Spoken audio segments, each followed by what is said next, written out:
Yeah, good evening, everyone. You are welcome to tonight's class. So, we're going to start with introduction to SPSS. Mr. Obaluluwa, David Badigas is supposed to take the class tonight, but he went for an assignment, which is very important. So, I'm taking the class on behalf of him.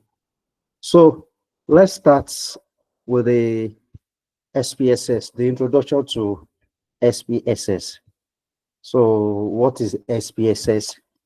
SPSS is what we call social package for social science, statistical package for social sciences. So it means that the aim of the SPSS initially, SPSS was designed for those people in social science. Maybe that was the reason why they name it after that faculty of social science. So what do we expect to be seen tonight? So let's go. What we are going to be what we are going to cover tonight is introduction to SPSS, data entering and management. And I think by now you should have SPSS installed on your system, because after this short presentation, we are going to move down to the practical part of it. So please make sure that you get set for tonight practical. So why do you need this? You may ask yourself, why did I need to use SPSS? What about the other statistical software? Yes, why do you need to use SPSS? Number one is that it is easy to learn and then it is user friendly. SPSS is one of the statistical software that is user friendly. What did I mean user friendly is that it is easy for you to navigate through SPSS. It's just click and drag. Once you click this, then you move down, you add this. So it is easy for you to move. So that is number one essence of learning SPSS. So it is user friendly. Now, the number two part is it is essential skill for researcher and analyst. So as a researcher, one of the statistical tools that we normally use is the SPSS.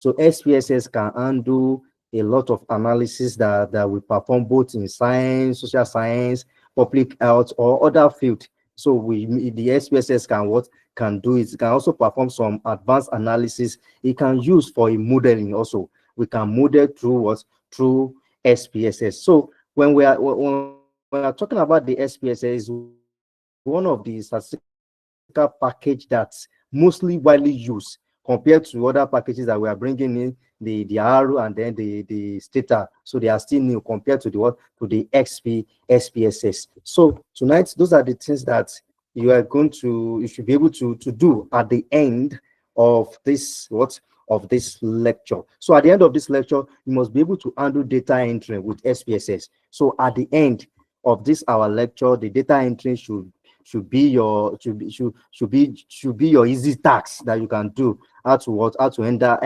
data in SPSS, how to create variable templates, how to create the data template. So at the end of this class, you should be able to do that. Then perform data management with SPSS. Because tonight data management is a big topic. So we are going to introduction tonight. So the coming next week we'll be going deeper into the data management. So the introduction tonight, you should be able to undo it at the end of at the end of this class. So now then read data from other Excel to SPSS. So you can read data from other software like Excel to SPSS. Maybe you have it in other statistical package. Let's say Stata, you can read it to SPSS. So anywhere you have your data, you can read it to SPSS. Like those people that will be designing the online Google form to get their data. So immediately you get your data in online Google form, you can download that data in Excel format. So if you download the data in Excel format, then you can take it to your SPSS. So you can read your data from Excel to SPSS and other statistical packages or other formats. You can also read it to SPSS. So now, what is SPSS? That's the first question that we're going to be checking. What is SPSS? SPSS stands for Statistical Package for Social Sciences. That is the full meaning of SPSS. Maybe you have been hearing that SPSS. That is the meaning of SPSS. It is a window-based statistical data analysis software. So it is designed for statistical analysis. So it can handle different statistical analysis. Is it chi-square that you want to perform? Is it correlation and regression you want to perform? Is it factor analysis that you want to perform? Is it time series analysis you want to perform? Any statistical analysis that you want to perform, you can easily use SPSS to handle that. So the menu and the dialog box system of SPSS have made the program user friendly. Yes, by the time we start using the practical part of it, and you'll be seeing it how we are going to be moving from one box to another, from this to that. So it is easy for us to navigate through the SPSS. SPSS is particularly useful to the researcher in public health, medicine, social science, name it. Is it tech? Is it agric? Is it finance? We make use of the SPSS. So it supports a wide range of univariates. Whether you want to perform a univariate analysis, a univariate analysis simply means that you have just one variable that you are considering. Anytime you are hearing univariate, unit mean one. So anytime you are hearing bivariate, bi mean two. Then variate mean there is the variable. So when you are considering two variables, we call it a bivariate analysis. When you are considering just a variable, let's say for instance, I'm considering just your height. I want to perform analysis on the height only. So the variable height is just one variable. So the analysis that I can perform in just single variable, which is the variable height, is what we call the univariate variable, the univariate analysis. But furthermore, if you have two variables, let's say you have the height and then the weight, and you want to perform the analysis, now we now have two variables. We call that analysis a bivariate analysis. So whether you are doing research or you are writing project or any kind of work that you are doing and you want to analyze two variables, so it is no longer univariate but a bivariate variable. Then and SPSS can also perform what we call a multivariate analysis. A multivariate analysis from the word multiple. So that means that you must have, whenever you have variable that is more than two, we use what we call a multivariate analysis. Let's say, for instance, now I have my dependent variable to be obesity. Let's say, for instance, my dependent variable is the obesity. Now, then the independent variable, I want to consider those factors that contribute to obesity. Let's say the exercise, the diet that you take, maybe let's say the alcohol and the like. So those variables that are independent, they are more than two now. So now taking the more than two variable with with just dependent variable, which is the obey. So we have what we call a multiple variable. So in that sense, we normally use what we call a multivariate analysis. Then the multivariate analysis also, when you have a multivariate data, so when you have your data that is more than, when you have a variable that is more than two, so that means that your data set will also be more than two. So we perform what we call the multivariate analysis. So those are the things that we can use with our SPSS. So let's move on. So this is the interface of the SPSS.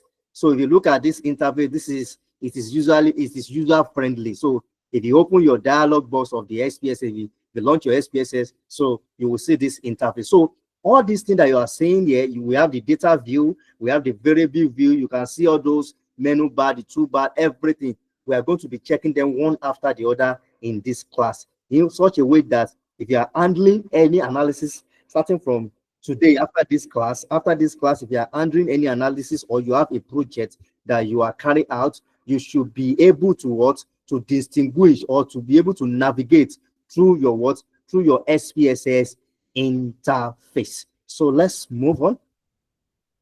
So now in the SPSS interface, we're going to be checking the views. We have different views. If you look at it, let me go back. You will see the data view. You see data view here. We have the variable view. Then we have other views. So we are going to be checking those views one after the other in this presentation before we now go to the real practical. So now, the first one we're going to be checking here is the data view. The data view. What is a data view? A data view is where you type your data. So let's say, for instance, now you have a particular data, you've designed your questionnaire, you've collected the data. Now you want to input that data into SPSS, or you've collected your data online through maybe you use red cap, or you use Kobo Collect, or you use ODK, or you use any means of collecting your data, and you've downloaded it to be in SPSS as the Excel format. Then you now call the data into the SPSS. So there is a particular place called a data view, where you can see the data that you have inside your what inside your XPSS. So once you click on data view, you will see all those data. Now, what is data view? The description of the data view is spreadsheet like interface where data is entered and displayed. So we've explained this. So this is where you enter your data. Data view is where you enter your data, and the data that you've entered is being displayed. What are the usefulness of data view? The number one is display the raw data in row, case, and the column variable. Now, if you check the data view will display the variable in the all your variables that you have for each data. Let's say, for instance, that I have a variable height, then I have a variable weight. So by the time you open the data view, the variable height that you are seeing, it will be in column, where the variable height, the variable weight also will be in column, and then the row will now be the data that you are going to be putting it into it. So when we get to the practical, you will understand this better. Each cell represents a data point. Yes, each of the cell in data view represents a data point. So that means that if you open your data view, under the weight is a variable that will be in column. So every step, every point, or after the under that column, it is data. So every point on the data view is a what is data. So essential for reviewing and verifying data. So it is when it is in your data view that you can check whether your data is correct. By the time you check you check the row, Let's say you have like 5 variables. So you check the first row. Is the data correct? Did I enter a correct data? Is there any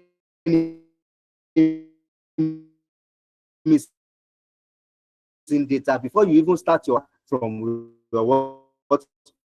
from your data view. Now, the next one, which is what call it, where you will code all your you are going to code all the variables that you have. Remember that we started the variable, we treated the variable classification yesterday, so and questionnaire. So now you've classified your variable,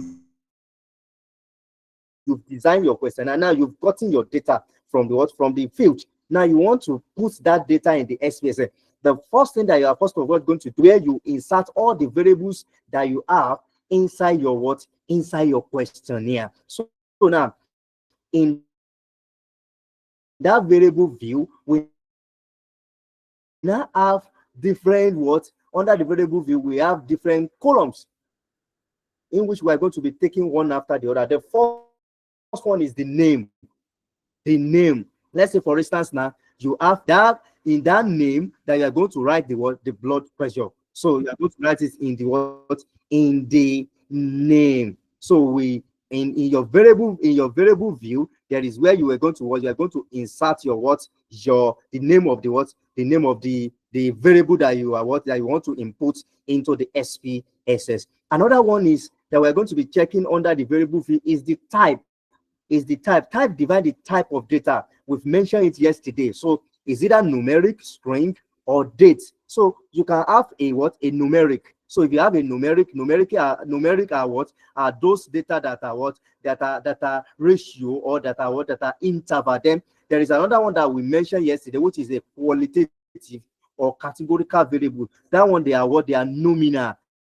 They are ordinal. So there is another one called string. If you remember yesterday, we may mention that when you are designing your questionnaire, the last part should be an open-ended question in which you are going to give your participants an opinion to express themselves. Oh, what do you feel about our services? Please explain. What are the things? So they are going to put this, start this in SPSS. Then it's going to be under under the variable type called string.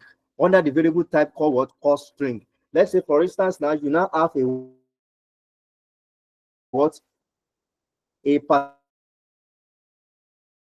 particular you have a date 5 years. So you now have a date maybe every week I usually go there to go to get those data. I may be interested in the date, so I may want to put the date. So we can also put the date. So it's particular variable, it is date that I want to be putting. So you are telling the SPSS that, so if I want to enter this particular variable, see it as date. So if you are entering the numeric, SPSS will not collect it.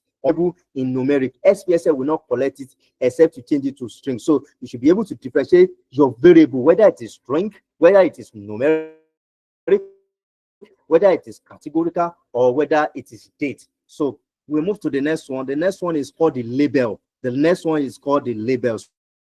So the label provide a descriptive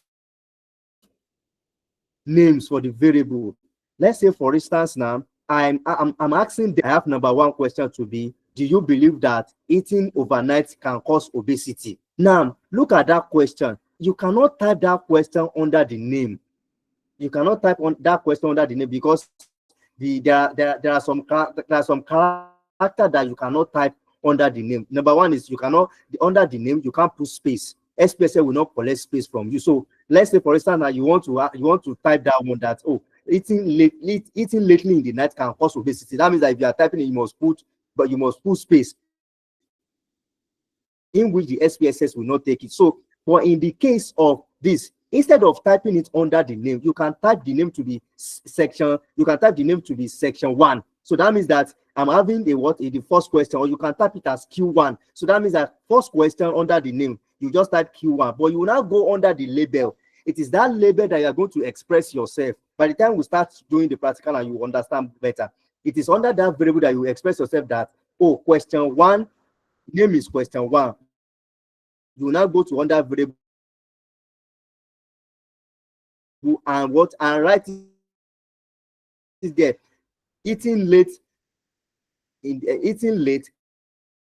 can cause obesity. It is under what that you can type that one. You cannot type it under the value. So value assign label to code data.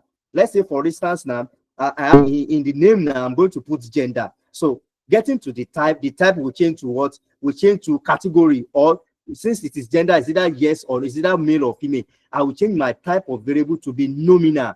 Remember that I told us yesterday that the binary, the dichotomous variable which comes with the true outcome is a subset of the nominal data. So it is under the category, but the only thing that differentiates this is that of female. So if I want to code this now, number one, I've entered the name. The name is gender. Number two is that I've specified the type. The type is nominal. Then the label, I can put gender also at the label. So then the value, now you will now go to the value. By the time I click the value, it's going to bring out a dialog box in which you are going to assign the label and then the number. Let's say, for instance, now under my dialog box, I'm going to see the value. The value is going to be, oh, the value male. Okay, 1 for male. Then if you ask me what is that 1, I will put male. Then I will add it to my value. Then the second one, I'm going to have the value to be true. Then I'm going to put female. So by the time we get to the practical now, we are going to understand better. Then we have the missing. Now, in this case, if you are not sure whether you have a data, whether you've collected a data with a missing value, you will not even touch this missing at all. By the time you run your descriptive analysis, by the time you run your frequency analysis, automatically SPSS will compute missing for you. So by the time you run that analysis, you will know whether you have a missing data or not. So by the time you see that you have a missing data, what can cause that missing data? Then you will start checking, is it a typographical error? Instead of typing 2, I mistakenly typing 1. Instead of typing 12, I mistakenly typing 21. SPSS will show you that, oh, you have this missing data. It's going to tell you the total number of missing data that you have. So then you now go back to your questionnaire, or you go back to your data to filter out the missing value. Or better still, you can also recode the missing value. So by the time we get to data transformation and the likes, we are going to talk more about how to recode a missing value, how to transform your data. So the next one is the measurement. The next one is what? Is the measurement. So under this, we have the nominal, ordinal, and scale. Remember that yesterday I told us that in XPSS, SPSS combine both the interval and then the ratio together called scale. So under the measurement in SPSS, you will only see three there. It's either you will see nominal, you will see ordinal, and then scale. Scale is the combination of what both the interval and the ratio. So now, what is the usefulness of the what of the variable view? Now, number one is ensure proper data setup for analysis. So by the time you setting up your variable view, then you go back to your data view and you start entering your data. Then number two is it allows user to label. It will allow you to label. It allows user to categorize. You're going to group your data, which category your data is. Now, and then prepare data for accurate statistical computation. So now, after you have your variable view, which you have entered all your variable that you have, then you can now move to your data view to enter all your data. So by the time you do that, you have set up what we call a data. You have your data. The next is there for you, since you have your variable are in proper place, then your data also they are also in proper place. So to conduct your analysis will not be difficult. So now there is another one called the output view. So by the time you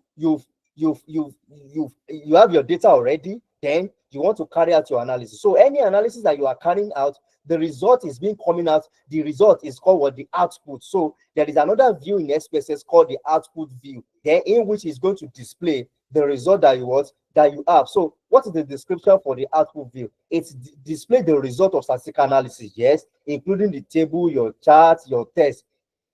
Irrespective of the test, irrespective of the analysis that you are carrying out, your graph is it bar chart, is it pie chart, is it line graph? So it's going to be displayed in output view. Now, there's another one called a syntax editor.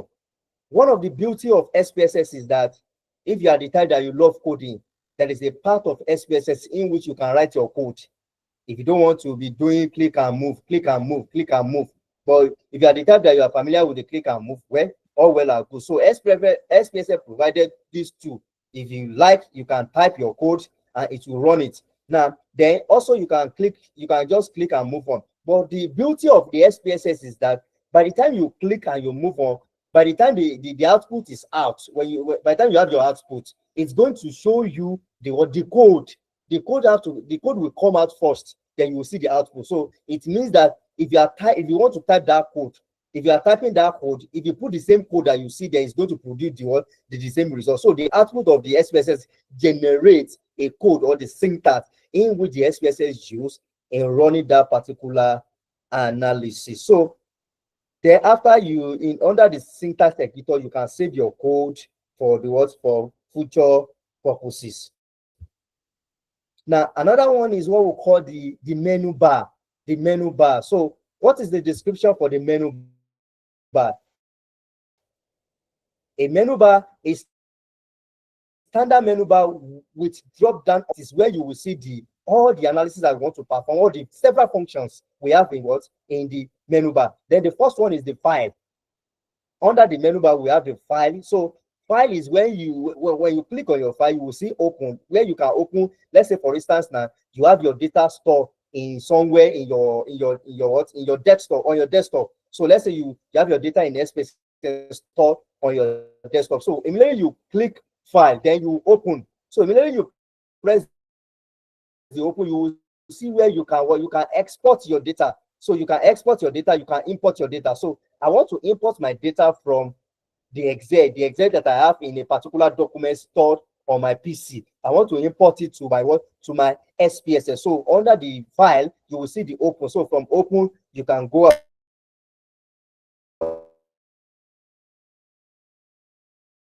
about that. Then you can also save your work. So I've been doing my analysis. I want to save my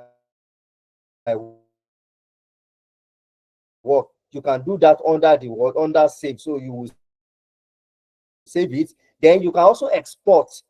You can export your file. So what you can match the data. So using the under the edit. Then we have another one called data. So split your file. So but in our subset, I'm just mentioning that this class is just to introduce you to this. Now there's another one called transformation. Transformation is very, very important in data analysis. The reason being that your data will not come the way you like it. It will not come, but the ability as a researcher for you to transform your data to suit your research, it is best. So that is why we have the transformation. In the transformation, you can recode your variable.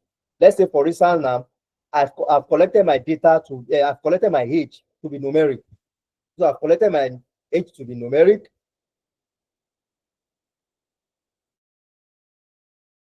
I've collected my age to be numeric. Then I want to recode them. I want to recode them in such a way that I want to put them in interval. So we use what we call a recode variable. So from there, you can recode it. So, okay, let's say, for instance, from age 5 to 10, from age 5 to 10, code it as 1. We'll do that under the recode. From age 11 to 20, code it as 2. We'll do that under the recode. Or you want to do what? Let's say, for instance, now you have true, false, true, false, true, false. You can tell you can go under the variable transformation and tell your variable that all the true code it as 1, all the false code it as as 2. So we do that under variable transformation. So we can recode them, compute new variables. We can also use that under the variable transformation. We will also use what we call a compute, which will compute a new variable. Let's say, for instance, now I want to check the IQ. Let's say, for instance, that my objective is to check the IQ, whether you have whether someone have the high IQ or the lower IQ. Now, let's say, for instance, I have 10 questions that capture the level of IQ. Now, how would I categorize this IQ to lower and upper? There is what we call under the compute new variable. So under the compute new variable, all the variables that you've listed that captured the IQ, intelligent quotient question, you will put them under what we call the compute variable. So it's going to compute another variable for you in a numeric manner. So by the time you get there, I'm going to explain this better. Variable transformation is very, very important, whether it is SPSS or it is R or it is data. As a data analyst, as a researcher, you must be able to transform your data to your own want, to your own desire. So variable transformation is very, very important. So another one that we are going to be seeing under the menu bar is the analysis. So here is where you are going to see all forms of analysis that we normally perform in statistics. Is it the text analysis? Is it the descriptive analysis? Is it the regression? Is it the correlation? Is it the correlation that you want to find? Is it the factor analysis that you want to find? Is it principal component analysis that you want to find? All sorts of analysis that we normally perform in statistics. You are going to see it. Is it the chi-square? Is it the logistic regression? Is it multivariate analysis? Is it multinomial analysis? All forms of analysis, we are going to be seeing it under the analysis part or the SPSS. Then we have the graph. So graph, under that we can create the virtual graph. You can create your bar chart, histogram, the scatter plot, and then the box plot. So now what is now the step of data analysis? What are the steps that we normally carry out in our data analysis? Data is collected using different tools and methods. We've mentioned that. So you can use questionnaire, you can use secondary data. Then when you're using your questionnaire, you may be using ODK to collect your data. You may be using RedCap. You may be using Google Collect, and you may be using online Google Forms. So any form of means you can get your data. Then the common use tool for data collection are questionnaire. Yes, I've mentioned that it is very useful. Questionnaire is very, very useful in collecting data. So you can also get the data from recorded sheets. When you have any data that you are getting from the recorded sheets or the data that have been stored somewhere that you went to go and extract, they are called secondary data. But the primary data are the questionnaire that you carry out yourself. So after you've collected your data, once the data is collected, the step for the analysis include then you do the data coding. So you are going to code your data. Oh, let 1 be equal to male, let 2 be equals to female. So you are going to code your data. So you are going to pre-code the questionnaire, not use. Okay. Now the next one is development of data file and data entry. So you are going to develop what we call a data file. there is one thing that we normally call a data book, a code book. Let me put it like that. We call it a code book. A code book simply means that before you go into your SPSS, you can create an Excel sheet or you have a book. Just call it a code book. That means that you are going to have your variable. I have variable one. What is the name that I want to give the variable one? Let's say variable one is age. Okay, I have variable one. I'm giving it the name age. How did I want to code it in what? In SPSS. Okay, from age 5 to 10 is equals to 1. From age 2 to this is equals to this. So the essence of coding book is that you may miss you may find it difficult to what, to extract your data back. Let's say, for instance, that you have been working for long, maybe you've done your variable templates. Let me put it like that. You've done your variable template, but mistakenly you are unable to save it. Maybe you are the one that used desktop and the NEPA they just take up light, so you're unable to save it. Instead of you trying to crack your brain again, wrap your brain that, oh, what did I use to code from age 10 to this? You just quickly go back to your coding book and then you replace it back to your SPSS. Or if you are the type that you do data transformation, under the data transformation, is either you recode to the same variable or you recode to different variables. So if you are the type that you recode to the same variable, let's say the variable age that you collected, you collect variable age as a numeric, then you now want to recode it to be in interval. Then you now you recode it to the same variable as age. By the time you want to check back, then it is your code book that will help you that, oh, this initial name for this variable before you recode it to variable this is this. So the code book is very, very important. So all these things that I'm saying, by the time we get to the practical aspect, it will look what? It will look real. Then you will do your data cleaning. The data cleaning is the same thing as exploratory data analysis, EDA. So starting from tonight, if as a researcher, the word EDA, exploratory data analysis, should be a common thing to you now. Starting from tonight, that is the first thing that we normally perform on our data analysis. If anybody is bringing work of data to me, I will tell the person that I will first of all perform what we call the EDA, exploratory data analysis. So if I'm performing the EDA with you, I'll be charging you for like 15,000. So just for me to, I'm going to run the data. I will check whether there is misvalue there. Excuse me. I will check whether there is outlier there. Excuse me, please. I will check whether there is outlier there.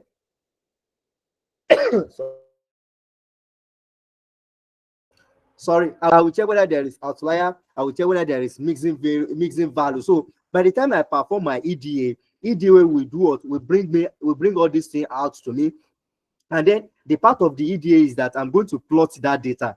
We normally use box plots. Box plots is very, very important.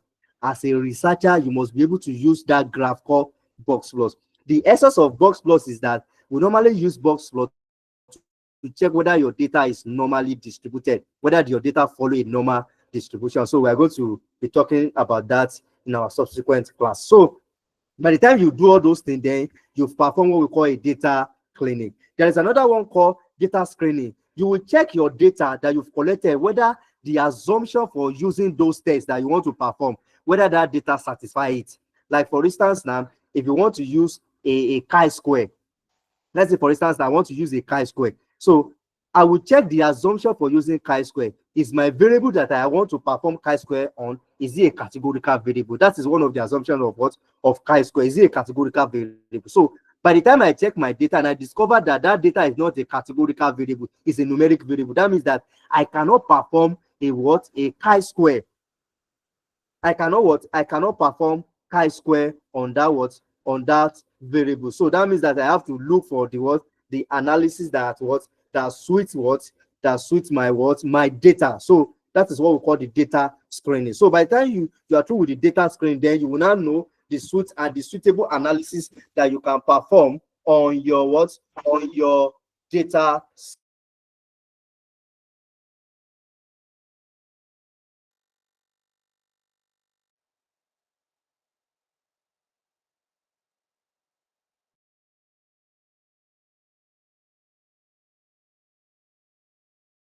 So now, then after that, we are going to perform data analysis.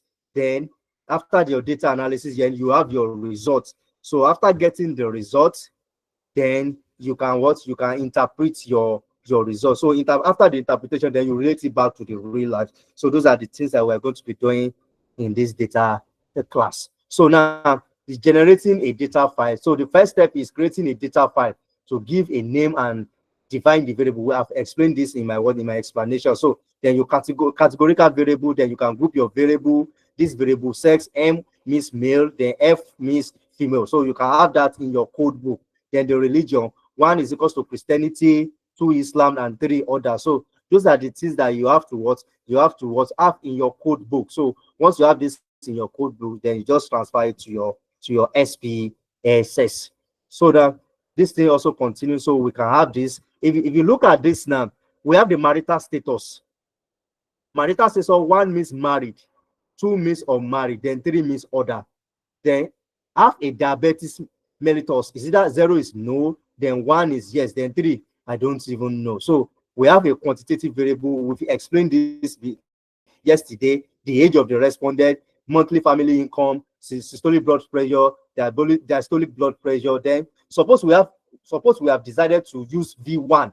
Let's say for instance now I'm using a variable name called V1 in my SPSS. So you can use V1 in your variable name, then you can use V2, you can use V3. So under this, your SPSS we take this for you. So now let us move on. Now this is an example of a code book.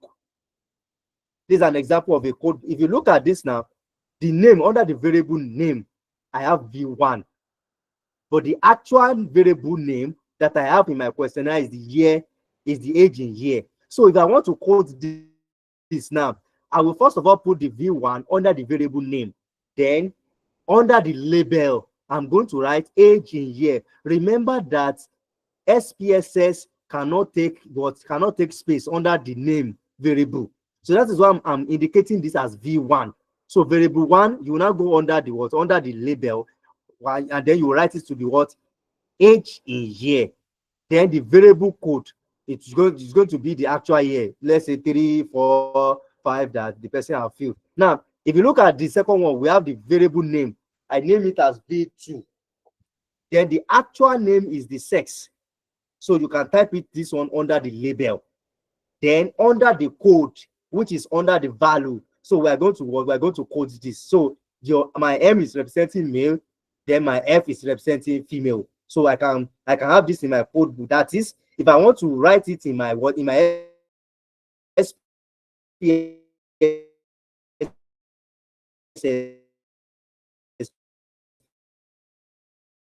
is it that I use M as a, you can use that in SPSS. So another way it is religion. This, so it's depend on your own way. So anywhere, anything that is convenient for you, just put it in your way. Just make sure that you follow the rule. So the same thing go for other variable. So now then we go to the data entry. Once all the variable are defined, that means that you've entered all your variable in your variable view. Then click on data view. So by the time you click on data view, then you are going to have a what? You are going to, once you click on data view, that means that you are going to have another what where you can enter your data. So where you can enter your data is in data in data view. So we are going to be checking that tonight. So let me quickly check this. If you want to open the file later, then you can use these steps and this. So let us now go back. Let us go to the practical part. So can we open our SPSS now? Then I sent a particular questionnaire to group this morning. So I don't know, maybe we've downloaded this. So we're going to be using that questionnaire so that we can launch into the practical part of it. Thank you.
Okay, so this is my window for my SPSS. This is the window for my SPSS. So I'm trying to open the same questionnaire that I sent to the group this afternoon. Okay, so let me quickly open my own too. Let me open my own.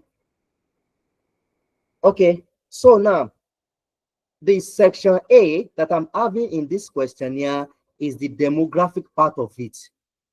Is the demographic part of this. So please remember that I have the data view. This is what I click now. This is my data view. If you look at that, my data view at the top, you will see var. They are variables. They are variables. They are variables. But I've not put the name there. So that's why you are seeing var there. So now let's start. If you look at this, the first thing here is the name. So now in my section A, I have what we call the gender. The first one that I have here is the gender. So you are going to now we want to do what we call a variable template. This particular questionnaire that all the variable we want to put it in SPSS before we now start entering our data. The first one is the gender. So if I type gender, then once you move to another cell, it will activate the whole row. If you look at this now, we have the whole row is now active. The row what? The row one is now what? Is now active. So now let's move one after the other. I have the gender. Now the next thing is the gender. We have what? We have the numeric, we have the comma, we have the dot, we have the scientific notation, we have date, we have dollar, we have cost, we have custom currency, we have string. Now, once it is not date, please note this, very, very important. Once it is not date and it is not string, just leave the variable type to be numeric. In this numeric part of the SPSS, you can put both the qualitative and quantitative. Please listen to this under the type. Once it is not date and it is not string, leave it as numeric. Whether you have number or you have a categorical variable, leave it as numeric. Now, if you look at this now, let's say for instance now, look at the gender. If I want to type the gender, how many alphabets? 1, 2, 3, 4, 5, 6. 1, 2, 3, 4, 5, 6. It's just 6. Now, if I'm typing something that is more than 6, that's more than 8, let's say I'm typing something like 10 or 20, I'm going to change this width that you are seeing to 20, because by the time you get to 8, by default it is 8, but you can change it. Let's say for instance now I'm having something like, do you want to eat tomorrow? Do you want to eat tomorrow? By the time you start typing it, it's more than 8. So that means that you are going to come here and increase the width of your typing. So this is very, very important. So let me close this. So I have this. So the width is 8 by default. Now the decimal. The decimal simply means that all the output that you want to be getting, do you want it in how many decimal? By default is 2 decimal, but you can change it to 0 if you don't want it.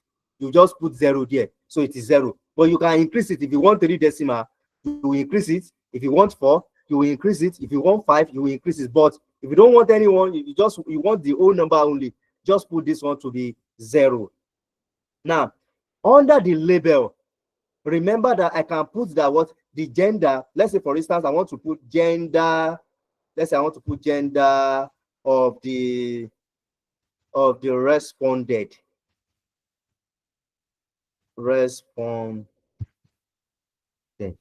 So I put this one under what? Under the label.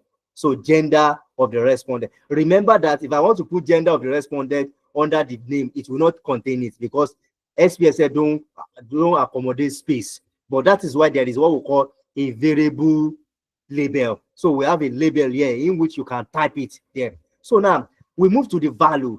So now in the value, then you are going to, once you click on that value, you will see none, but you will see 3 dots. So immediately you click on that 3 dots, you will see value, then you will see label. If I want to code this now, I can say let my mail be equals to 1. I'm going to press 1, then you will name it as what? As mail. I have mail. So then you click what? Add. So immediately you click add, it's going to bring it into this dialog box. So that means that anytime if I go to my data view, if I press 1 means mail.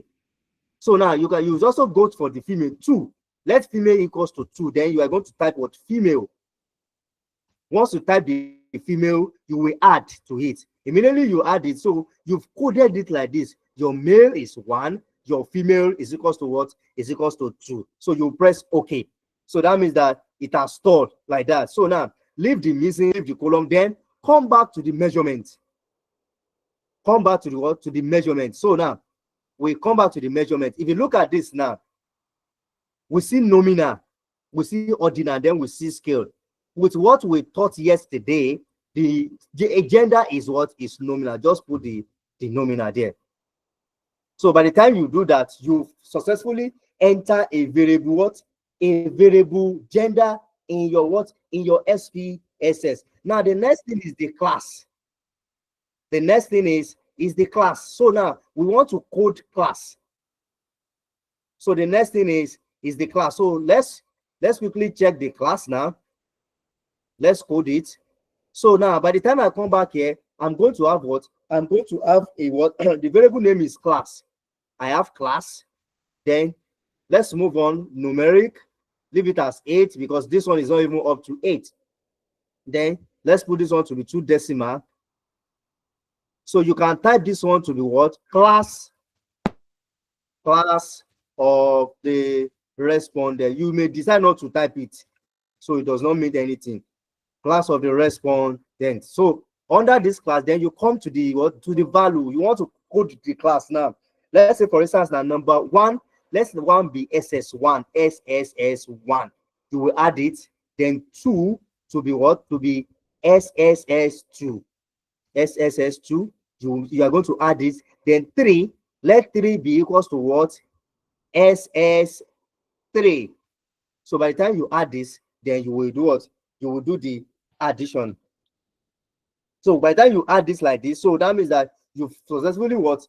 Entered a variable class into your SPSS. Now let us quickly check something in what? In data view. By the time you click data view, you will see now instead of var here is now what? The variable name is now gender.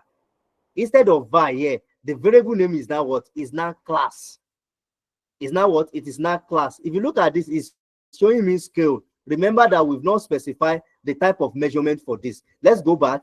If you go to under measurement, so by default, the SPSS will put it as unknown. That I don't know the type of the measurement that you are using, but you put it as unknown. So by the time, by default, that the SPSS is putting it as unknown, it will just see it as scale. The unknown of SPSS takes it as what? As scale. So by the time you click on this, then the class is what? Is ordinal, because there is order. SS1 first, then followed by, you first of all get to SS1, then you move to SS2, then you move to SS3. So it is ordinal. So by the time you go to your data what? Your data view, you will see that the symbol has changed. So now this is nominal. Then we have what? We have the variable gender is nominal, and then the variable class is ordinal. So if it is scale, you will see something like a ruler that we have the other time, but this is nominal. Sorry, this is ordinal. That's why you are seeing something like a bar. So that means that there are order SS1 followed by SS2, then followed by SS3. So they follow orders. So that's why we call them the ordinal. So now, if I want to ask for the age now, I can just press what? I just have the age, but under my age now. So, but under my variable, under my label, I'm going to indicate that age at last birthday. Age at last birthday. Age as last birthday. So by the time you do that, you don't need to code this because they are going to give the age in numeric. They are going to give the age what? In numeric. So you just come back here and put what? And put scale. So by the time you do that, you have successfully what? Enter your demographic part of your questionnaire. You've entered all the variable on the demographic part. Your own, you may have more than 3, you may have more than 4, but this is the steps that you are going to be what? Taking in entering those variable one by one. So this is what we call a variable template or a data template. So by the time you do that, then you can now move to the section what? The section 2. So if you look at the sections 2 of that questionnaire, we have what? We have SD to be strongly disagree. We have D to be disagree. Then we have A to be what? Agree. Then we have what? Strongly agree. So in this sense now, this is where we are going to be making use of the word, the label, because this is very, very important. So let us move to the section B now. So if I want to type this in my name, in the name, I'm going to have sec1. Sorry, let me put as sec b1. So this one is telling me, so in my code book, I'm going to put sec b1. So that means that the section B question 1, sec b1. So now, by the time you now put this, you must give the sec b1 a label, so that by the time you run the analysis, the outcome will take the label that you have here will be in the heading of your outcome. But if you don't put the label here, you will just see sec b1, and you have, if you are bringing a table of sec b1, people will be asking you, what is sec b1? What is the meaning of sec b1? But by the time you put the label, that means that this sec b1 is representing what? It's representing it is representing what? I am the life of the party. I am the life of the party. I am the life of the party. So by the time you run the analysis, let's say for instance now you have the frequency to be 7. It's going to show you that I am the life of the party is equal to 7. That means that those people that picked that they are likely to the party, they are 7. So, but if you are putting if you don't put the label there, it's going to bring out the sec b1 is equal to 7, and people will now be asking what is what sec b1. So from here now we can now code this. If you look at this now, you can now say, oh, let 1 equals to strongly disagree. Let 1 equals to strongly disagree. Strongly disagree. You will add it. You can also use SD. Just make sure that you let us know the meaning of SD. That means that strongly disagree. So you take the second one, 2 is equals to what? Is equals to disagree. Is equal to what? Is equal to disagree. Is equal to disagree. So by the time you do or you add this, if you look at this now, is in what? 2 decimal. What happened is that we did not change this 2 to 0. If you did not change the decimal here to 0, so the decimal here is 2. That is why you are seeing 1.00, 2.00. So that means that the decimal that we're having here is 2. So now let's code the third one. The third one is what? We have agree.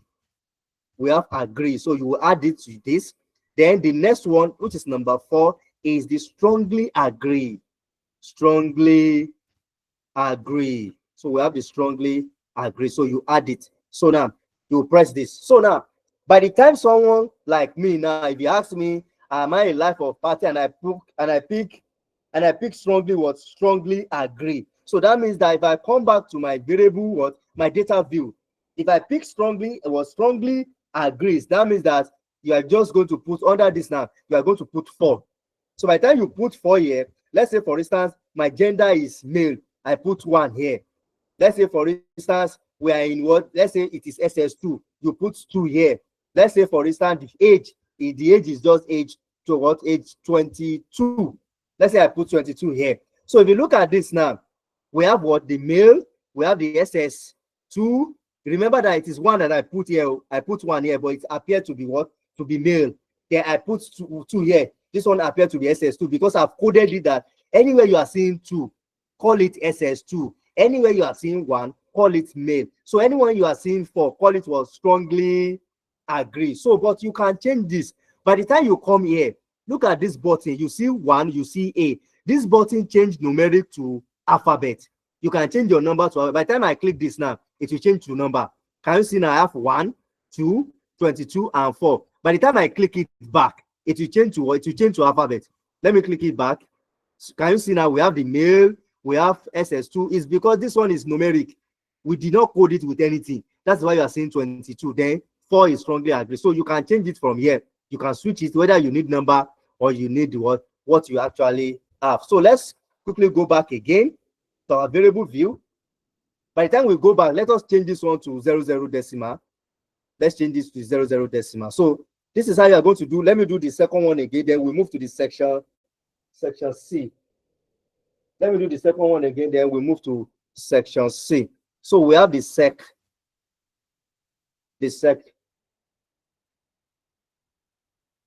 sec B. We have the sec B2.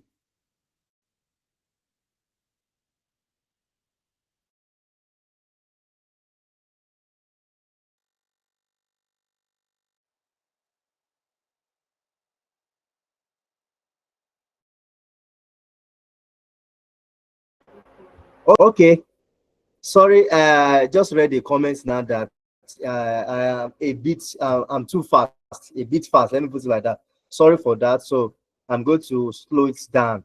So I believe that maybe majority of people are also typing it and following me. So I'm going to slow it down now so that we can be on the same page. So I'm sorry for that. I just want us to cover some of the things that we've assigned for tonight, but I will be a bit, I'm going to step down is a bit. So let me just be taking it one after the other. Now, let's go to the second one. We have the sec what? Sec B2. So the sec B2 now, then we change this one to 0. Then what question is under sec B2? What question is under what? Sec B2. So what is that question? I felt comfortable. So I felt comfortable. I felt comfortable around people. I feel comfortable around people. I feel comfortable around people. So once you have this, you can enlarge this so that you can see what you are typing. So you can enlarge it. So once you do that, remember that it is this the same thing. Number one is strongly disagree. We have disagree, we have agree, and then we have strongly agree. Since you've coded this here, you can easily copy it. You right click, then you do the copy, then you come back here, you do the paste. So that means that if you open it, let's confirm. Let us confirm. If you open it now, can you see? 1, strongly disagree. 2, disagree. 3, agree. 4, strongly agree. So instead of you typing it again, so that is the shortcut that you can quickly do the copy and paste. So just click this. Now, before I move further, before we move to the section C, let me welcome 2 or 3 questions before we move on, please. So any question? Okay. So Temitayo, please, you can ask your question.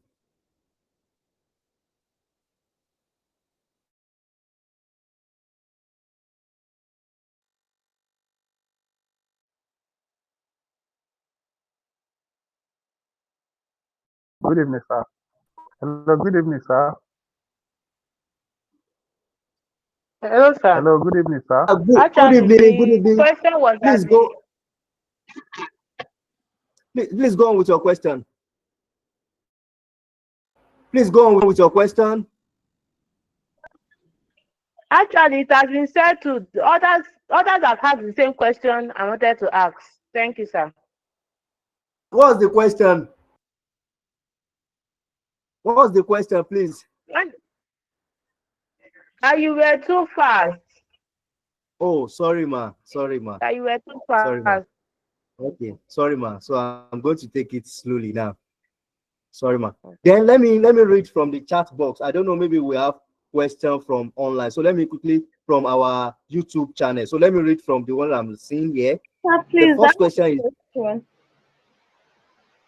with your question. Hello, sir. Please, I'm with you. Okay, so I'm trying to follow you. I'm trying to follow you as you are doing it. But if you go to the data view, I thought if I click one on gender, it's supposed to bring out male. But if I click one, it's still bringing out one and not the gender, or maybe male. Then by clicking two, it should bring up female. Okay. Did you check this? Please just look at your interface now. Look at this. Go to your variable. Go to your data view. Please mute your mic. Mute your mic. Mute your mic, please. So if you go here, if you look at this symbol, by the time you click it, it will change. Look at it. I'm having 1, 2, 22, then 4. By the time you click it back, it will change to number. So you can perform that. Please check that. Please check that. So now let me take the question from our chat box.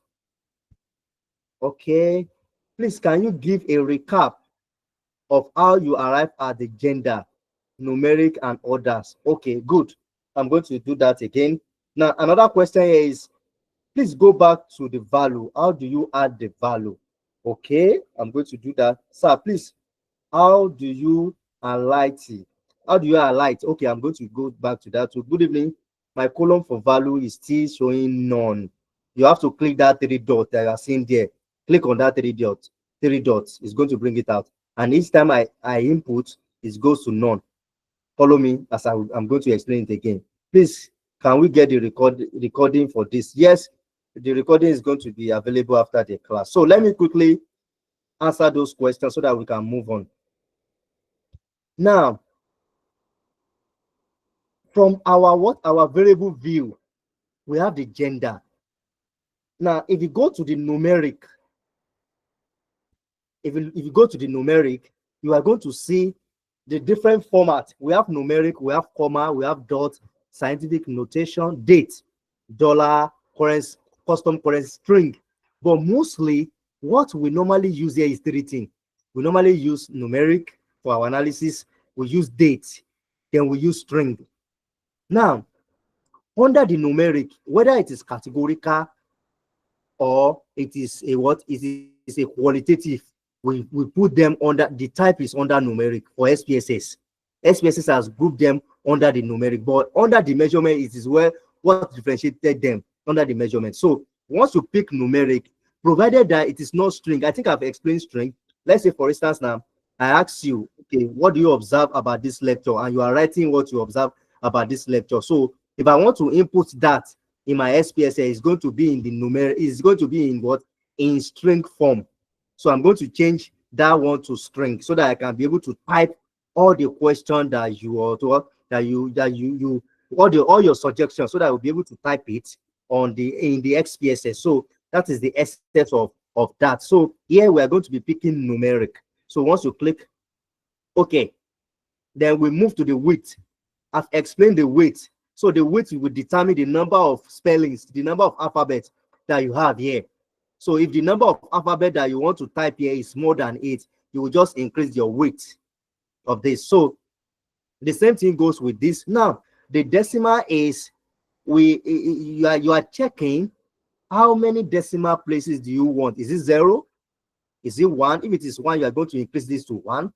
If it is 0, you are going to maintain that 0. That is how. Then under the label, it is the label that we normally type. Label attached to your name. So in label, you can put any form, you can put decimal, you can put space, you can put number, in which you cannot put when you are using a name. The SPSS will not collect space for the name, but you can display that in your what? In your label. So when you are taking label, you can display it, you can display that. So that's why we are putting this gender of the respondent. That is the label. So the gender of the respondent. So now I want to quote this now. If I want to quote this, so if immediately you click this, you will see these three dots under value. Please follow me like that. You will see these three dots under value. By the time you click on these three dots, you will see value. Then you will see label. Now let's say, for instance, now look at this. Let me remove it so that I can recode it again so that you will see it. Remove. Now I want to recode this again. So 1 under value, you will come to the other label. What do you want 1 to be? Let my 1 be equals to male. My 1 is equals to male. So add it. 2, my 2, let it equals to female. Let my 2 equals to female. Then you will add it. So after that, then you click OK. So that means that you have assigned a value for your male. So anytime you are pressing 1, 1 is male. Anytime you are pressing 2, 2 is female. So now, if you look at the measurement now, the measurement is, we have a nominal. If you click it, under the measurement, we have 3. we have nominal, ordinal, and scale. And I told us yesterday that in SPSS combine what? Both the interval and the ratio. So both the interval and the ratio form what we call scale. So now we have the scale, but the gender is what type of variable? Gender is nominal. Remember yesterday, variable classification, gender is nominal. So once you click on nominal, you are going to have a nominal here. So then the same thing goes for what? It goes for the class. So in this class now, the name is the class. Then the numeric, the weight. Then we have what? The class of the respondent. You will type it under the label, the class of the respondent. So by the time you come back to the value, you click the three dots. Once you click the three dots, you're going to have this value. Like now, 1 is equals to SS1. I put 1 to be equals to what? To SS1. Then I put 2 to be equals to SS2. Then 3 to be equals to SS3. So by the time you do the coding there, you just press OK. So once you press the OK, you have it already. Now, if you look at the age, since we have the age as a numeric, age at the last birthday. So that means that they are going to write you a number. Let's say 23, 21, 18, like that. So it is not the age that you group. Let's say, for instance, now you ask them to tick. You now group the age. Let's say if you are in this so age group, 10 to 20, click tick this. So then you can what? If you collect your age as interval, you can group it here. If you collect your age as interval, let's say, for instance, we've collected our age as interval. Let's say, for instance, I have 1 now to be equals to age 10 to 20. You will click OK. So now, let's say 2 now, I have what? Age 21 to, 2 now to be age, let's say 21 to, I have what? I have 31. Let's say, for instance, I have 31. This is just an hypothetical data. So this is how you are going to be coding it one by one. Let's say you have your age to be what? You collected your age at interval. So, but if you collect your age as numeric, and I told us that as a researcher, please try as much as possible to get your age as numeric, because you can, when you come back home, you can recode your age to be interval. And the age, you can use the age as a numeric for different analysis. You can also use the age as an interval for different analysis. So it's going to produce 2 for you instead of you not taking your age as collecting your age as interval. So if you collect your age as interval, you cannot take it back to numeric. So it is advisable to what? To have your age as your what? As interval. Let me remove. Sorry, as numeric. Remove.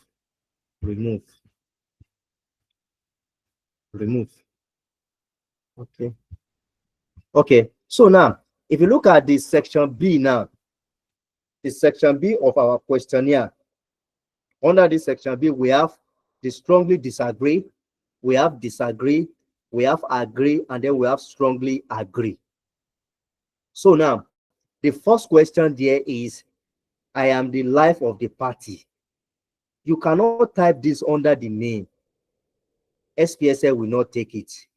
But you can have it as which section I am. I'm in section B. So sec here means section.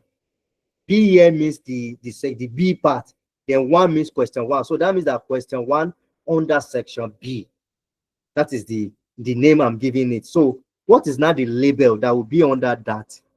I am the life of the party. Once you type it, I am the life of the party. Then you will now come back to your value to code it. So you want to code this now. So 1, once you press 1, 1 is for strongly disagree.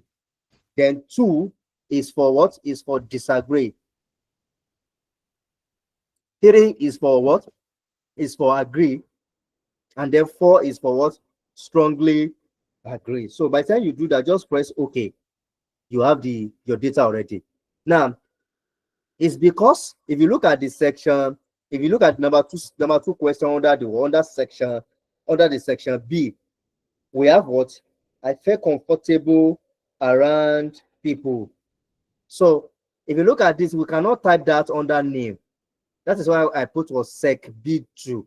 That is the name. But you can put it under what? The label. then you type this. Immediately I type this under the label. Remember that it's still the same thing: strongly agree, strongly disagree, disagree, agree, and strongly agree. So since I have the same thing here, just right click on this, the first one. Once you right click, just do the copy.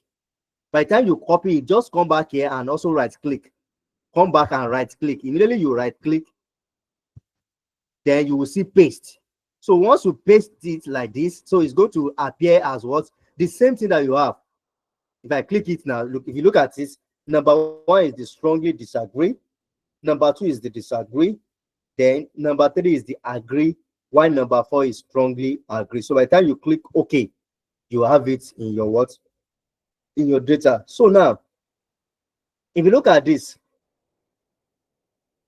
the agree, strongly agree, they are rating. They are what? They are rating. So they can be under what? Under ordinal. We rank them in order. So that is why I told us yesterday that it's either you start from the negative part, strongly disagree, disagree, agree, then strongly agree. So they are going to follow the measurement called order, which is ordinal. So the same thing here, you are going to put what? Ordinal for the measurement. So by the time you come back to your data view, if you look at my data view, if you check the heading now, I have what? I have gender as my variable 1. I have gender, I have what? I have class as my variable 2. Now, if you look at this, if you put your cursor, your mouse on that, on the what? On the gender, you will see everything. Look at the information. Name is gender, label is what? Let me put it back. Label. Label is gender of the respondent. Type, numeric. Measurement, nominal. So it will bring out the information. Just put your what? Your what? Your mouse on it. Look at this. If I put my mouse on this to look at the information, class label is what? Class of what? Class of the respondent, then type is numeric, then measurement is ordinal. If you look at this, age at last bar, then the type is numeric, then the scale, the measurement is what? Is scale. Now, let's say for instance now, and I pick 2 for the second one. Let's say the respondent picked 2. Let's say I have 2. So by the time I remove my cursor, I have disagree. So that means that the 2 is what? Is disagree. But if I want to change them to number, I will just come back here and click this. So immediately I click this. So that means that the gender is now what? Look at them. We now have in form of number. So this is the guy that changed number to alphabet, that changed alphabet to number. This is very, very important. So let's go back to our what? Our variable view. So can we pick one more in section 2 before we move to in section B before we move to section C? So let's pick one more. Let's pick one more. So let's say we want to take the third one as sec dot B3. Then you move, nearly you move. So everything will still be here. Then change this one to 0. Then come back to your label. In the what? In the sec B3, I used to start conversation. That is the question under that. You can just type it. I used to start. I used to start conversation. I used to start conversation. So by the time I come back here, look at it. 1 is the strongly disagree. So since I have it already here, I can just copy. Then I will come back here, then right click, then paste. So then you come back here and change it to ordinal. So we have our what? Our data, like we have our table like that. Now, if you look at this now, our section C, on a scale of 1 to 5, on a scale of what? On a scale of 1 to 5, then they ask them to rate this. Now, look at this section. We have section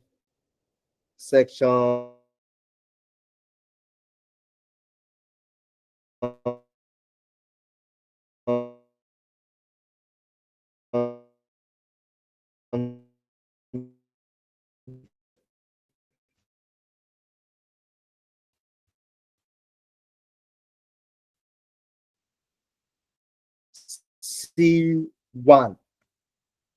So under the section C1, I have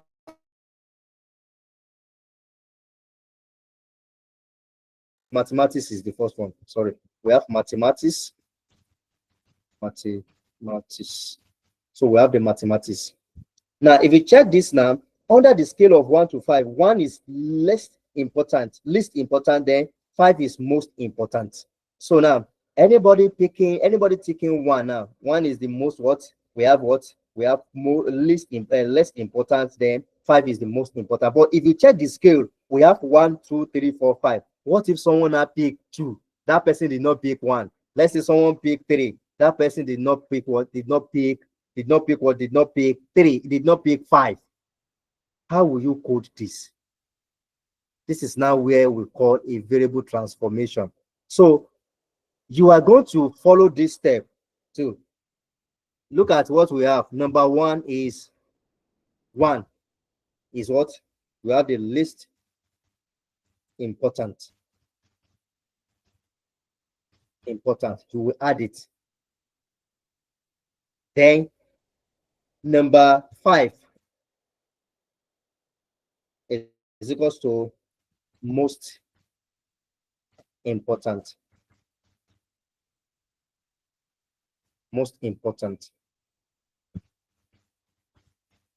So you will now click OK. Now, in this questionnaire, the reason why the researcher put 1 to 5 is that some students mathematics may not be most important to them, but it is not what less important to them. So they may choose to pick in between 2 to 4. Now, there is what we call a data transformation. In which we are going to be looking into that next class. In that data transformation, all the students, they will also be taking 2. They will be taking 3. They will be taking 4. But the SPSS will see them as missing. The reason why SPSS will see it as missing is that the 2 and 3 or 4 is not coded here. It is only 1 and 5 that you have. Now, you will now do what we call a data transformation. That is, you will now you will recode that variable. You will now call it recode sec_c1. That means that the variable sec_c1, you want to recode it. Recode you are going to name it as what? Sec_c1 recode or recode sec_c1. So in that sense, you will now give the instruction to that SPSS that after you've created another variable called sec_c1 recode, all the values that are from 1 to 3, code them as 1, and all the value from 4 to 2, code them as 2. So that means that you will now have 1 now to be less important, then your 2 now in your recode will now be most important. So like now, let's say for instance now they want to measure the IQ. So is that you have the upper, they have the low IQ, and then we have what let's say the high IQ. Let's say for instance like that. Now there is a scale that they normally use. So now, in which that scale, someone can, let's say for instance, is in scale 1 to 10. Someone can fall in between 1 to 5. Someone can be in scale 5. But they will start from the scale 1 and scale 10. So now, by the time you've collected data on that scale, you will now do what we call a data transformation in order for them to bring it to the high IQ and then the low IQ. So you are going to bring all those information that they feel, then you will categorize them into 2 in the process of recoding. So please don't miss the class of transformation and recoding. It's very, very important. So the same thing goes for the sec_c1. The sec_c1, sorry, the sec_c2 right now. The sec_c2 is the English language. English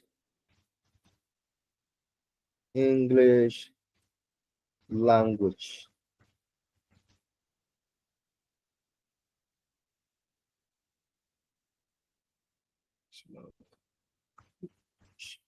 Okay. So since it is the same thing that I want to put here, I will just come back here and right click Once you right click, you copy, and then you come back here, you paste it. So once you paste this, then we have our what? Our value. Now, the section D now. If you look at section D, so this variable template that I'm just, this one is just an example. So you can also, based on the template that you, based on the questionnaire that you have, you can complete the whole template. It is still the same procedure, because after this template now, we are going to go to the data view and we are going to put some data there randomly, in which we are going to do some little analysis on it to check how the data looks like tonight. So before we are still going to check how we can bring our data from Excel to what?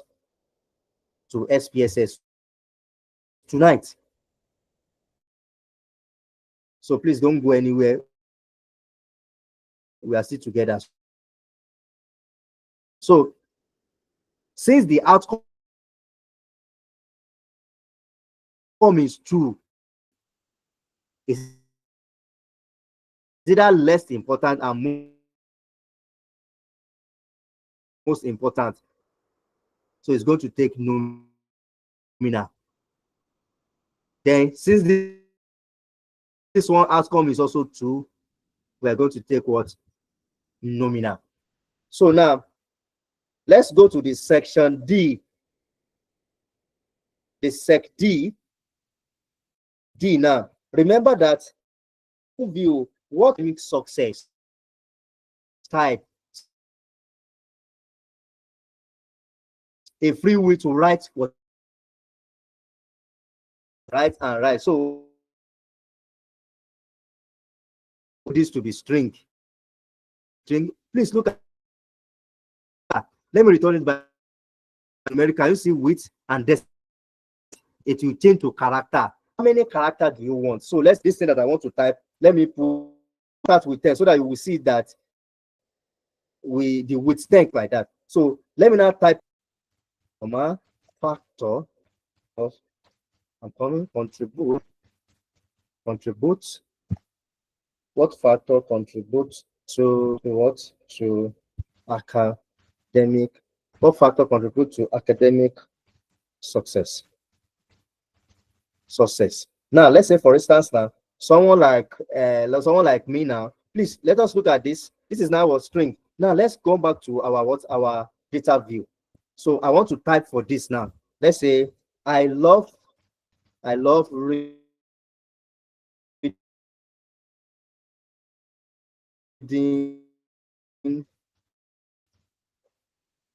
Now, if you look at this now, I love reading. The thing is not going again. If you look at it, it's because I've set my character to be what? To be 8. So if you check this now, I space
Hello, we can't see you and we cannot see the screen either.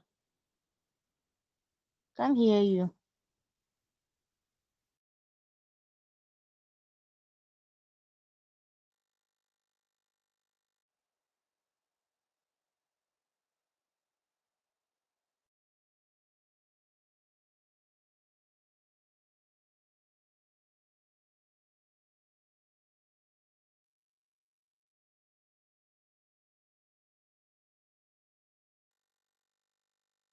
Sorry, I just have to switch to another network. I don't know what happened to Airtel tonight. The Airtel just threw me out. So let me share my screen again. Okay, this is my screen.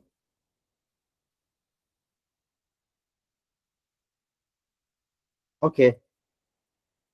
So please, I'm going to give room for question after the class. So please hold on. Okay. So that is for that under the character. So let us now go back to the data view, and then we're going to be typing randomly any data randomly. Let's say we're going for this now. Let's say I'm having three. Say I'm having this. I'm having this. Now let's say for this two, this. Okay, this. Let's say I have this. Let's say I have this. I'm just typing this randomly. Let's say I have this. Then I have this. Okay, let's say for instance I have one. Let's say two, one, two, two, two, two, two, two, one, two, one, two. I need 20. Two, two, two. Okay, let's come back to the class now. We have two, we have three, two, one, one, two, two, one. Let's say this. Let me put this. Let me put this. Let me put this. Don't worry, I intentionally type some things there so that I can use it to explain. So then let me come back to this. This I have this. Oh, sorry. Let me put this to be 10. Let me take 10. So 13. I have 14. Let's say I have 15 here. I have 16. I have 16. I have 17. I have this. I have 24. Today I have 24. 20. 20 this. 20 this.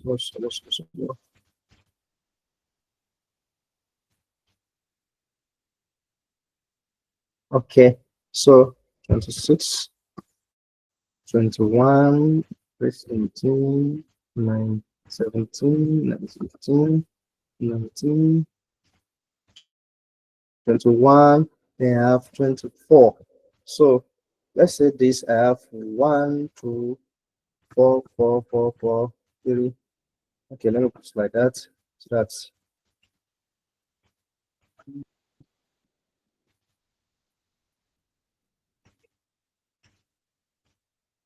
okay for this. Just generate randomly. 3, 2, 4, this, this, this, this, this, this, this, this, this, this, this. No, I don't want. So for this now, I have this. Then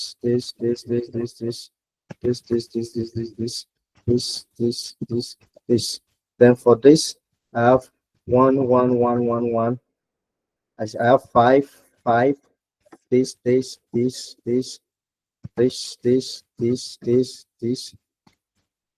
I put this one intentional. Okay, let me just put it like this. Oh, sorry. Five. Let's say I have one. Then this one, let's say I have one, 5. I have 3, 4, 1, 2, 1, 1, 1, 1, 1, 1, 1.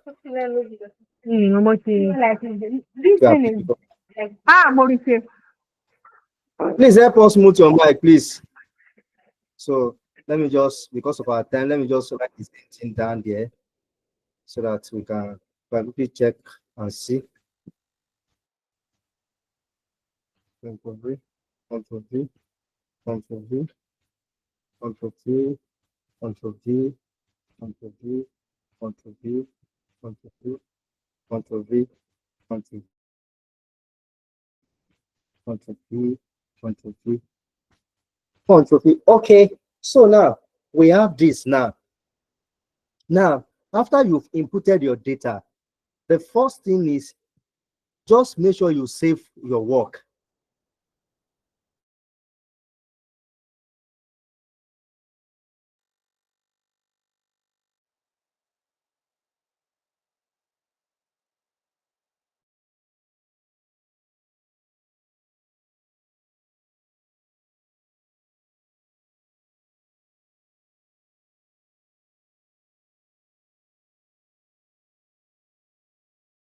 This, it will take you to where do you want to save it.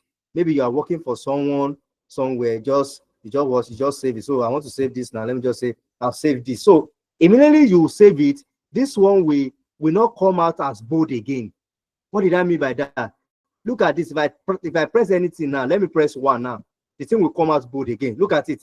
It will come out bold. So that means that anytime you are seeing this one bold, that means that you've not saved that work. You've not saved the current one that you are working with. So by the time you click this, it has saved like that. So it is very, very important to save your work. So now, after having all this now, let's say you now have your data. No, first thing is, oh, let me check for my what? Let me check the behavior of my data. That is what we call the, let's check the EDA. But tonight, I just want to check, we're going to do just frequency so that we can know the behavior of our data, whether we have the means value. Just come to analyze.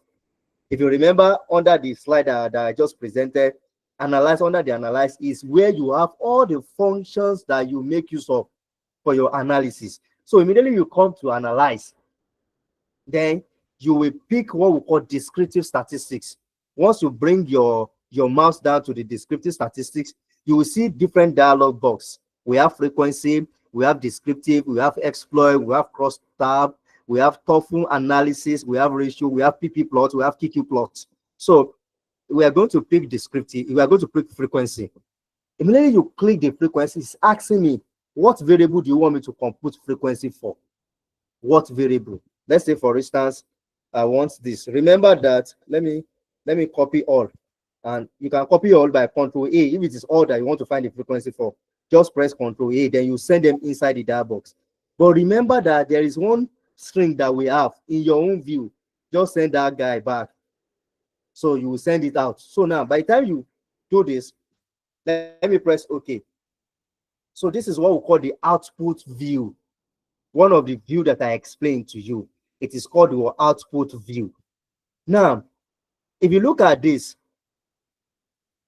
if I want to generate the frequency for all what I have here, and I want to press the code for syntax, look at the code. Frequency variable is equals to gender, open space, you put space, class, you put space, age, you put space, sec B1, sec B2, sec B3, sec C1, and sec C2. That is how you will type it. Assuming that you want to code it, you want to write a code to generate frequency. Just say what frequency variable is equals to, then you start putting them. So that is the code. Now, if you look at this, my first one, it's telling me that although I have the first one here, I have 21 observation, then others I have 20 observation, then but I have missed value. I have the missing value here. So that means that the first class of the respondent, I have one that is missing. Age at the last bet, I have one that is missing. Then in the what, I am the life of the what of the party, I have one missing. So by the time you check this, you know that, oh, this particular variable that I'm having, I have this particular data that I have missed value there. So you can quickly go back to your what, to your variable, to your data view, and check where you have the what, the missing value. So now, after getting that, then you will see, let's move down, let's see. If you look at this, starting from gender, it's telling me that out of those people that I have 21, 9 of them are what? Are male. Why the what? 12 of them are what? Are female. So it's also show the percentage of male to female. So if I want to interpret this now, in this my study, we have what? We have more female compared to male, because the frequency of the female, we have the total participants of female to be 12 with what? 57.5%. and then the male is 9 with 42.9%. So now, from here, I can conclude that in this study, we have more female compared to male. Then we come back to, so by the time you do that, you've interpreted this particular table 1. That is what they want you to interpret it. You interpret the frequency with respect to the percentage. So now we've done the interpretation for the first one. So now let's look at the second one, the class of the responded. Now, if you see this one, we have SS1, SS2, SS3. Now, if you look at this, we have 31. There's nothing like 31. That means that this one is a typing error. So you have to go back to your data and correct it. Now, this one is what? Is 32. There's nothing like 32. You have to go back and correct your data. So total is 20. Now, if you now check this, we have missing system is equals to 1. Please and please listen to this. If you remember at that time, after I've saved my number, I've saved my data, I still press 1 for us to see whether the button that we normally use to save our data is active. If you look at this now, I only press 1 for under gender. If you look at under class, nothing is there. I didn't press anything.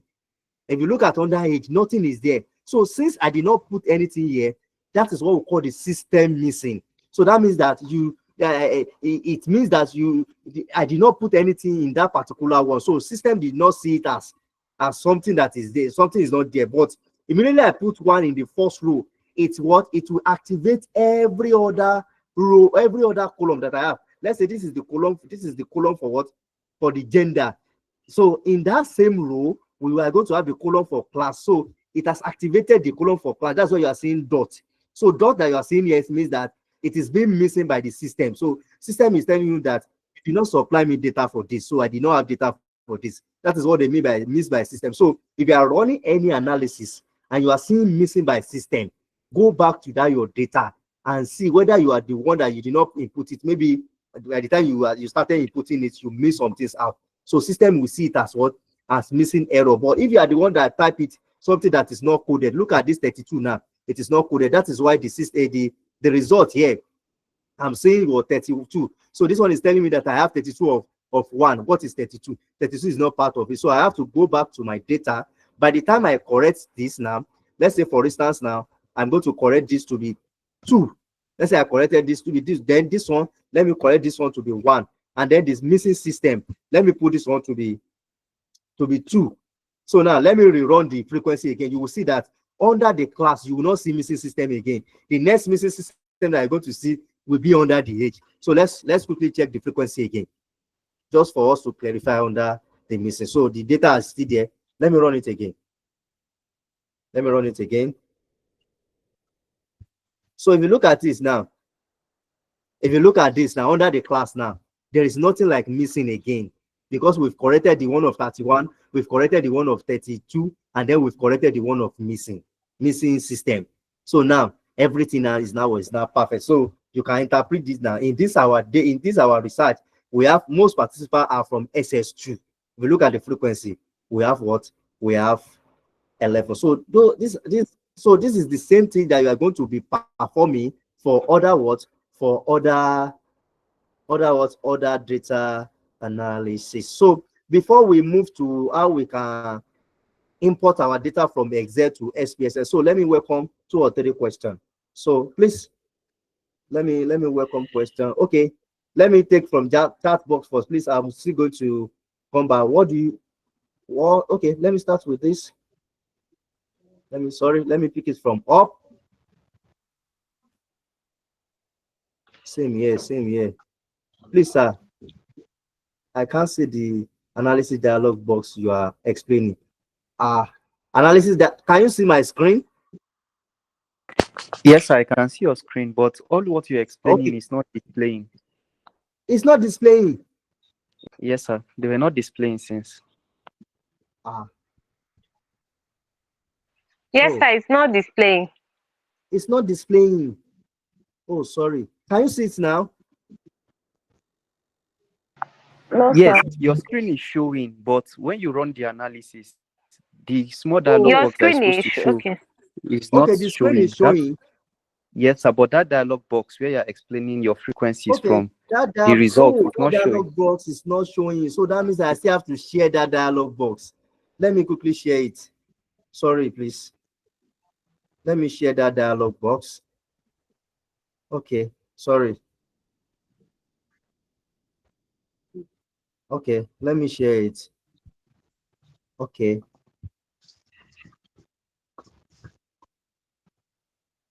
Can you see that dialog box now, the output? Yes, sir, the output is not showing, sir.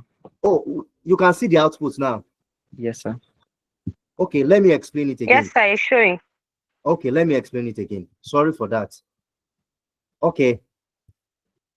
The initially, Yes, sir. okay, after let me take it again. Now, we run the analysis initially.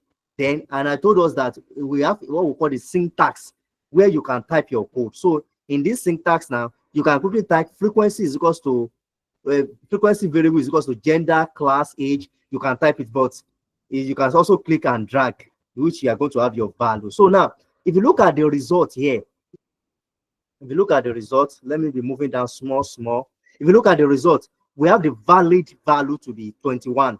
So that means under the gender of the respondent, we have 21. But the missed value here is 0. So that means that we don't have any missing value. So under the class, we have what? We have 20. Then the missed value is 1. Under the age, we have 20. The missed value is 1. So that means that you have to go back to your data and check which one is missing. Now, if you look at the gender respondent, we have the female to be equals to 12, and then we have male to be equals to 9. In this analysis now, we have more female compared to male. That is, we have female, which is 25, which is 15, with a percentage of 57.1, to compare to male, which is 9, with a percentage of what, 42.9. So we have more female in this analysis compared to what, compared to male. I think that one is clear. Now, if you look at the one for class, under the class, remember that we've coded it that SS1, SS2, SS3. Now, the 31 that you are seeing here is what we call the typing error. So when you are typing, maybe you want to type 1, you mistakenly type 2 or 4, you mistakenly type 31. So that's why you are seeing 31 here. There's nothing like 31. So that means that you have to go back to your data and correct this. So which one is 31? So you have to correct it. Then the same thing goes with what? With 32. Now, there is what we call the missing system.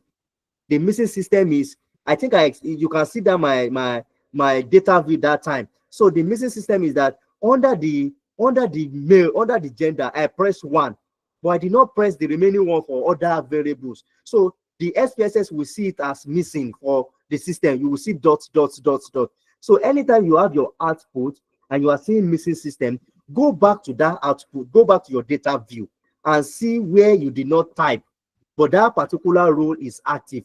What does that mean by the row is active? Is that you've pressed one of the variable in that row has already been given a data. So immediately you give one a data, other one will also be active. They will be expecting you to give them also data. But if you don't give them data, the system will take it as what? As missing. So now I now went back to go and make correction for this 31, for this 32, and I put 1 for the missing. So by the time I now rerun this now, I rerun this. So let me quickly go to that one. Okay, yes, this is now the new one that I've rerun. So by the time I rerun this now, I now have a corrected one. If you look at this now, 21 0 is missing, 22 we don't have missing. So if you go to under male, we still have the same thing. Now go to under class now. There is nothing like missing system again.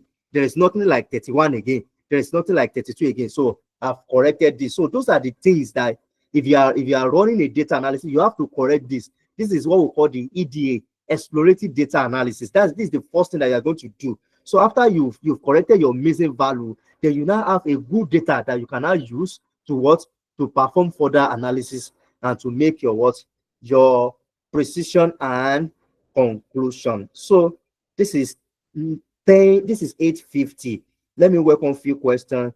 I think in our next class, importing data from SPSS will be our first thing. Then from there, we start doing our data transformation, data mining, and some analysis. Then we're going to be checking the reliability test, Robert Alpha, and the likes. So we're going to be checking that. So now, Let us welcome 2, 3, 4 questions. So you have the floor. Temitayo, please, you can speak now. Thank you.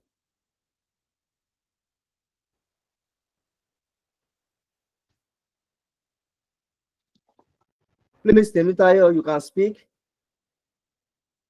Okay, do you have any question, please?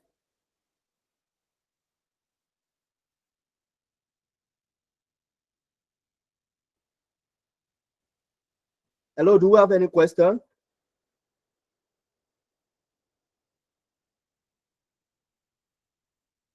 Please, can you still hear me? Yes, sir. Okay. Temitope, please ask your question. Temitope, you are raising up your hand. Sister, I want Please to speak. ask. The questionnaires, are they ought to be given serial number? Because from that 1 to 21, does it represent the answers or the given by each questionnaires? That is to say, that means there are 20 or 21 questionnaires that provided these variables. That is my question, sir. Okay. That number, those number 1 to 21, is it the number given to the questionnaire? Thank you, sir. Okay, let me quickly answer that. Now, it is very, very important when you come back from field. It is very, very important when you come back from field to number your questionnaire. We call it question ID.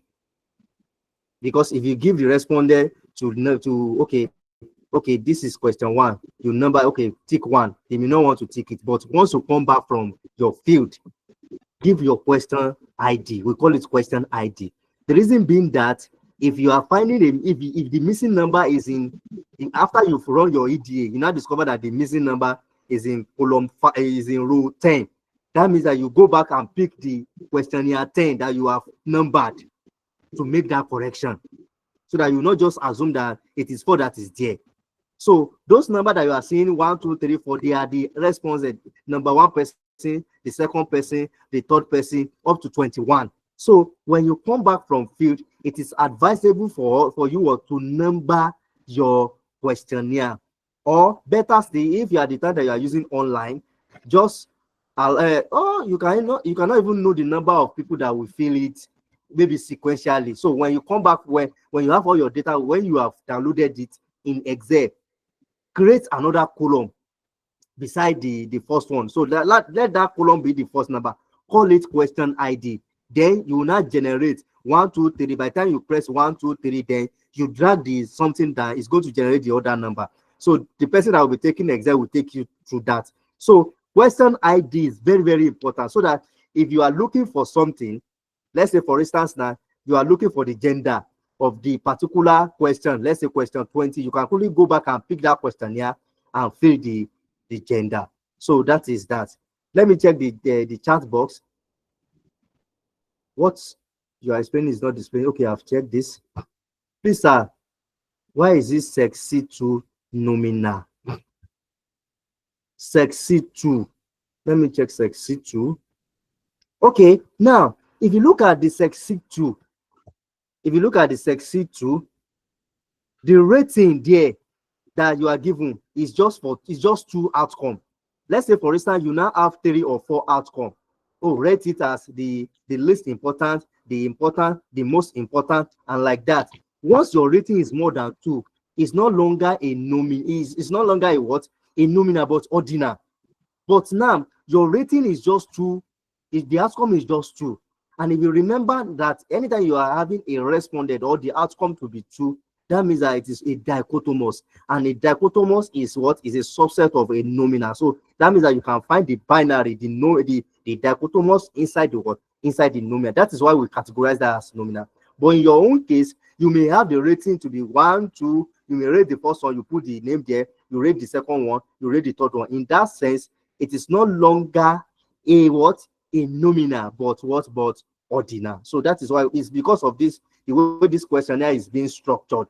That is why we put it like that. So now let me take the next one. Please, sir, explain entering of section D variable. Good. The section D variable is the string that you are giving their opinion. Oh, in your view, write what you want. So you will come back once you put section D, you will come back here under the type. Then you will change the type to string. So anytime you are writing, it is a string. The variable is string. Those people in the P info and then the likes. So those people taking the SPSS exam, then the state and like. So the string, anytime you are writing, it is what? It is string. So just pick the string. Immediately you pick the string here, this thing will change to character. So now increase the character because you don't know the number of what of character in which your respondent is going to put down. So that is why I first of all put 10 the other time, and I was trying to type that I love reading. So when I get to REA, so the thing stopped because 10 is what 8 is completed already. So I put 8. So I have to increase this character to be what? To be 100. So immediately I increase this character to 100. So I was able to what? To type this successfully. I was able to what? To type this successfully. So it depends on the responding of your the result or the outcome of your respondent, what they put down. So some people can talk to an essay writer, so they will just keep on writing. So you have to increase the character. And there is another analysis that we normally use to analyze the comment. It is called a thematic analysis. So if time permits, I think it's part of those people, those things that we listed. So we're still going to do that. How you can analyze. So all this string that you are collecting, it is called a qualitative. It is called a qualitative. So there's a way in which we normally analyze a qualitative. So now let me check. Is there any other question? Sir, could you please explain how you procedure, how you input those handling name, type, and which? Oh, okay. Let me quickly go to the procedure. Now, if you look at this, come to the variable view. If you get to the variable view, the first thing is the name. Let's say, for instance, it is gender. You will type the name.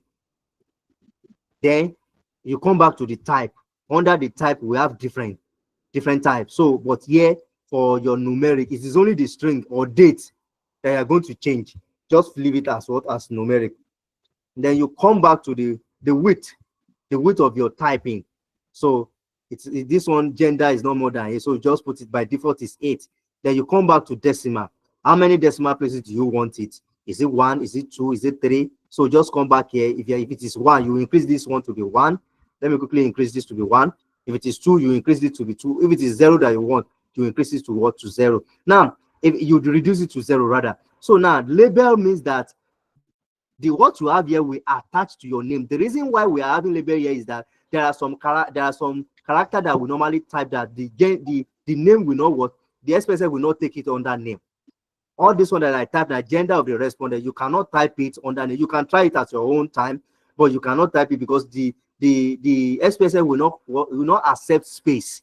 So, but that is why we have what we call a label. So now by the time you are running the analysis, then this one will come out to be in form of the label, the gender of the respondent. So now the value is where you will code it. This is where you will normally code. So in the value, by the time you click that 3 dots, you have value, you have label. So I'm giving 1. 1 is a value. Then let 1 take male. Then you add it. Then I'm giving 2. 2 is the value. Let 2 take female. I will add it. Then you close it. Immediately you close it, so you've coded it like that. So anytime you are given SPSS 1, SPSS will read it as male. Anytime you are given SPSS 2, SPSS will read it as female. Then followed by what? Just come back here and change the measurement. Based on the knowledge of variable classification, you should be able to know if you are a particular variable, whether it is nominal or ordinal or ratio or interval. Then the combination of ratio and interval, SPSS make use of scale. So scale is the combination of ratio and the interval. So let me check. Is there another question again? Good evening, sir. Please, the decimal for the section D will be what? Now, section D is string. It does not have any decimal. So whether you put it to 0 or you did not put it to the 0 to be 0, is the string. You can't have a what? A decimal. Can you brief show the how the can you briefly show how to analyze again. Okay, let me quickly go back to that. How to analyze. So just come back here, you pick analyze. Once you click analyze, then come back to move down to descriptive statistics. So when you get to descriptive statistics, we have different things that we normally perform in descriptive statistics. So this one that you are seeing in loan 1, 2, 3 is a topic, is a project of someone that purely they just use descriptive statistics and they publish the paper and they accept the paper. So descriptive statistics is an analysis on its own. So under the descriptive statistics, we want to check the frequency.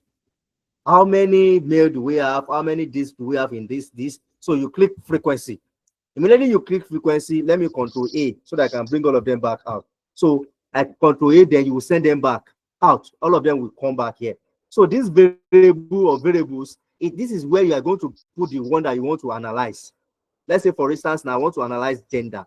So once I click on gender, I will send it to this box. But assuming that you want to analyze everything, just control A. Once you click on one, control A, it will highlight everything, then you will send them to this box. But let's say I want to analyze only gender. So once I send the gender here, then you will click on OK because we need the frequency. Or for instance, now, let's say I want to include some things. Hello, Let's sir. Sorry, still look sir. at this. Hello, sir. Okay, I can hear you, please. Please, the screen is not showing. The screen is not showing. Thank Which you. of the screen? Can you see my screen? What you are explaining now, the dialog box is not showing.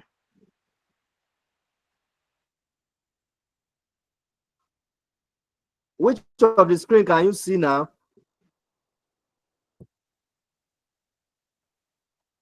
Which of the screen can you see now? The variable view. The variable view, yes. Okay. Can you see analyze now? Can you see Yes. analyze? Yes, sir. Someone But should answer me.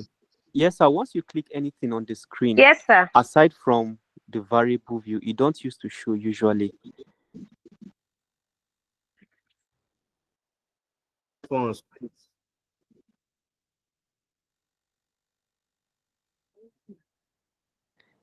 Hello, sir.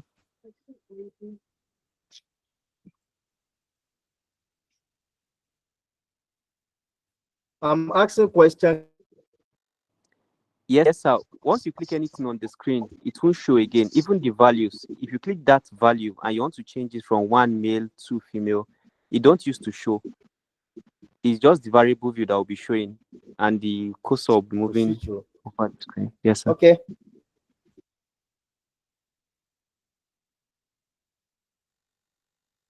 Hello. Yes, sir. So we can hear you. Yes, sir. Okay. So now let me check it again. Okay. You can see analyze. Yes, sir. Please let us do the interactive now. Can you see the analyze? Okay, Yes, now sir. we move to descriptive. Can you see descriptive? No, sir, it's not showing. No, sir. Then you pick frequency. No, sir, it's Once not frequency, showing. we see Sir, the the descriptive dialog is box. not Can you see the showing. dialog box? No, The dialog box is not showing. no. Oh, wait. Let me still see whether I can share the screen. Let me see. Let me see the which one. The descriptive is not showing. Okay, let me still share. Let me share again.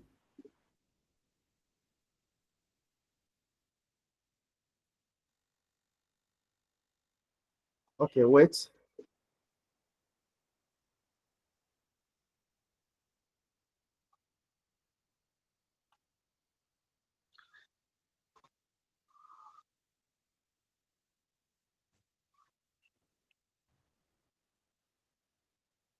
Share now.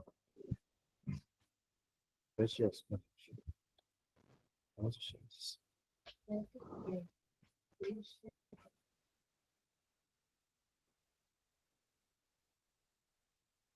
So wait, please. Okay, what can you see? The Nothing variable is showing view. for now. Ah. Nothing is showing for now. Okay, let me see. I'm trying to share the screen so that if I quickly check. Okay, sir. Just tell us when you click on analyze, which of them do you pick so that we can follow Yeah, you? that's what I'm saying. Click on analyze. Click on Eh? analyze. Have you clicked on analyze? Yes, sir. So when you get to analyze, Yes. then when you get to analyze, go to descriptive statistics. So under the descriptive statistics, you will see frequency. Can you see frequency? I'm looking for the Can you see descriptive. frequency? Okay. Yes, sir. Once you get to analyze, the third one is descriptive statistics. Ye- Once you put your mouse on descriptive Yes, sir. statistics, you will see frequency. Can you see frequency? Yes. Yes, sir. Can you see frequency? Click on Yes, sir. Yes, sir. I'm frequency. hearing. I'm answering you. Yes, sir. So once you click on frequency, then the variable that you want to analyze, click on it, then use the arrow to send it.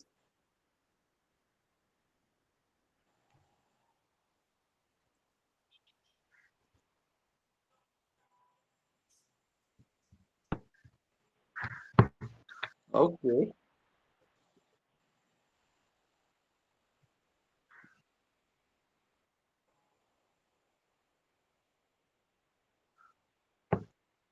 Okay, I can see my own now, sir.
Sorry, can you see the screen now?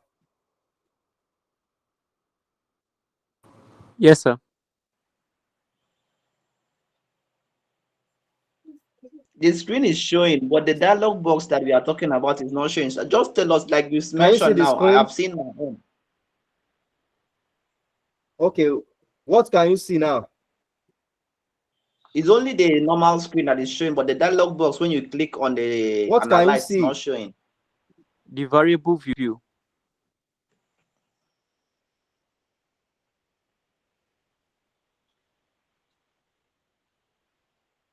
Okay, so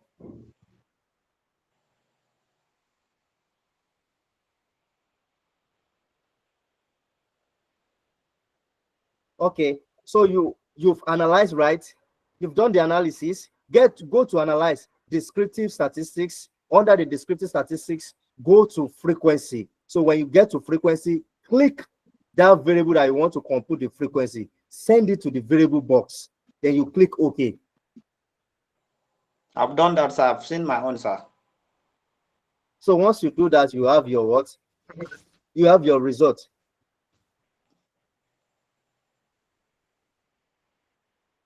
You see your results, right? Yes, sir. Yes, sir. We've seen it, sir.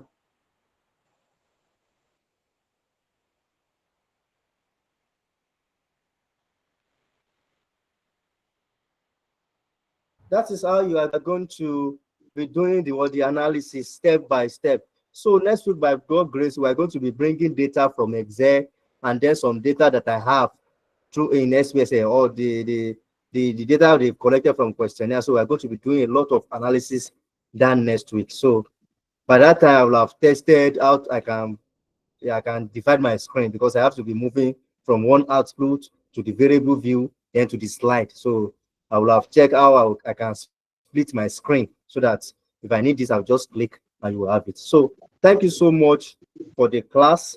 So I'm going to send the slide, and then please and please don't forget, we need your feedback. It's very, very important. Everything should not be, maybe if you see anything that is we need to do to improve this class, please tell us. Don't say because I don't want them to think that please tell us, so that the essence of this is just for us to improve, and then so that you can get everything that you need to get in this class. So thank you so much. So I'll be expecting your feedback. You can send it through my WhatsApp, or you send it to that email. So what you feel about the class, what you the good part of it, and the one that you want us to also amend. So I'll be glad to welcome that. So thank you so much. Do have a lovely night rest. So see you next week. Thank you. Thank you, sir. Thank you. Thank you, sir. Bye. Thank you, sir. Thank you, sir. Good night.